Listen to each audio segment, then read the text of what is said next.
Listening, fill in the blanks. Let's start. In fact, neem has been used traditionally in India to protect stored grains from insects and to produce soaps, skin lotions, and other health products. To protect crops from insects, neem seeds are simply ground into a powder that is soaked overnight in water. The solution is then sprayed onto theckrop. Another preparation, neem cake, can be mixed into thistle to kill pests and diseases in the soil, and it doubles as an organic fertilizer high in nitrogen. Neem trees grow locally, so the only cost is the labor to prepare neem for application to fields.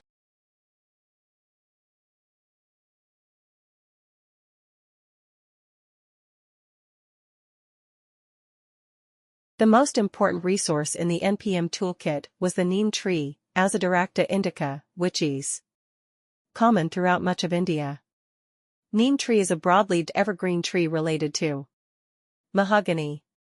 It protects itself against insects by producing a multitude of natural pesticides that work in a variety of ways, with an arsenal of chemical defenses that repel laying, interfere with insect growth, and most important, disrupt the ability of crop-eating insects to sense their food.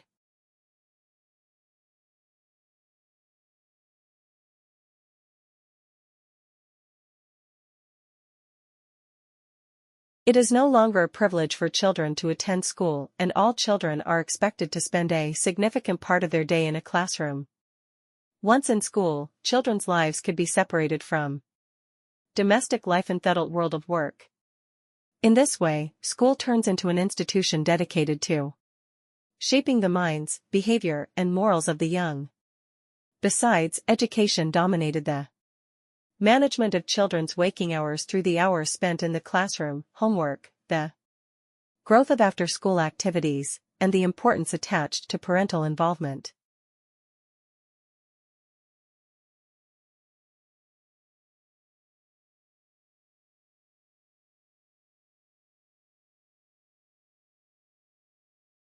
Whether childhood is itself a recent invention has been one of the most intensely debated issues in the history of childhood. Historian Felipe Aries asserted that children were regarded as miniature adults, with all the intellect and personality that this implies, in Western Europe during the Middle Ages, up to about the end of the 15th century. After scrutinizing medieval pictures and diaries, he concluded that there was no distinction between children and adults, for they shared similar leisure, activities and work. However, this does not mean children were neglected, forsaken or despised, he argued. The idea of childhood corresponds to awareness about the peculiar nature of childhood.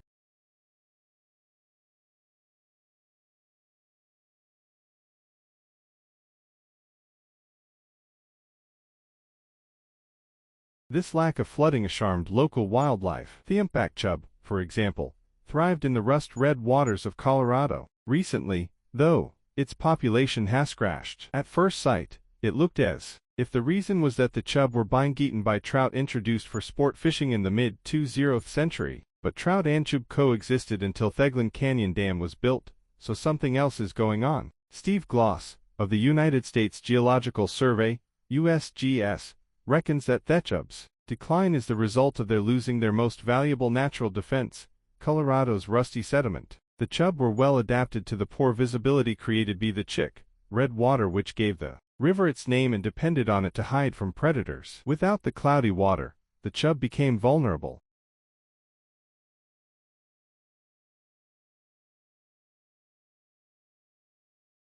Floods can occur in rivers when the flow rate exceeds the capacity of the river channel, particularly at bends or meanders in the waterway. Floods often cause damage to homes and businesses if they are in the natural floodplains of rivers. While riverine flood damage can be eliminated by moving away from rivers and other bodies of water, people have traditionally lived and worked by rivers because the land is usually flat and fertile, and because rivers provide easy travel and access to commerce and industry.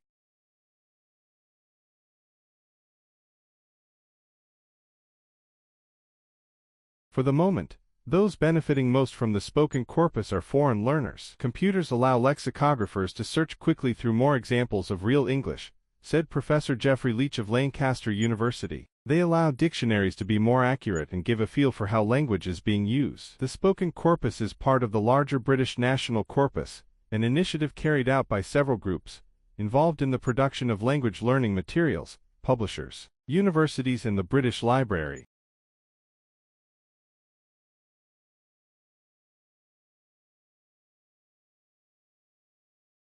Such lasting fame would have shocked the humble Grimms. During their lifetimes the collection sold modestly in Germany, at first only a few hundred copies a year. The early editions were not even aimed at children. The brothers initially refused to consider illustrations, and scholarly footnotes took up almost as much space as the Tauks themselves. Jacob and Wilhelm viewed themselves as patriotic folklorists, not as entertainers of children. They began their work at a time when Germany had been overrun by the French under Napoleon, who were intent on suppressing local culture. As young, workaholic scholars, single and sharing a cramped flat, the brothers Grimm undertook the fairy tale collection with the goal of serving the endangered oral tradition of Germany, capital English zone.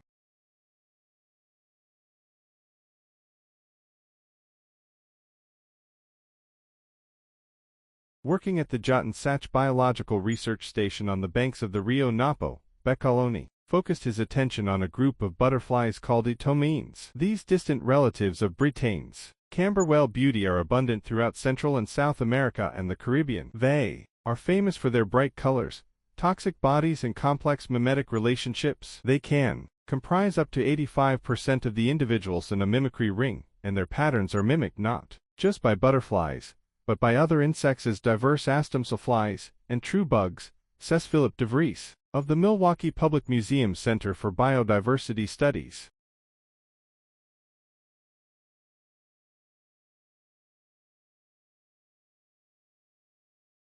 Broadly speaking, proponents of CS have used for arguments to make their case: moral obligation, sustainability, license to operate, and reputation. The moral appeal, arguing that companies have a duty to be good citizens and to do the right thing, is prominent in the Goloff Business for So.el Responsibility, the leading non-profit CSR business association in the United States. It asks that its members achieve commercial success in ways that honor ethical values and respect people, communities, and the natural environment. Sustainability emphasizes environmental and community stewardship.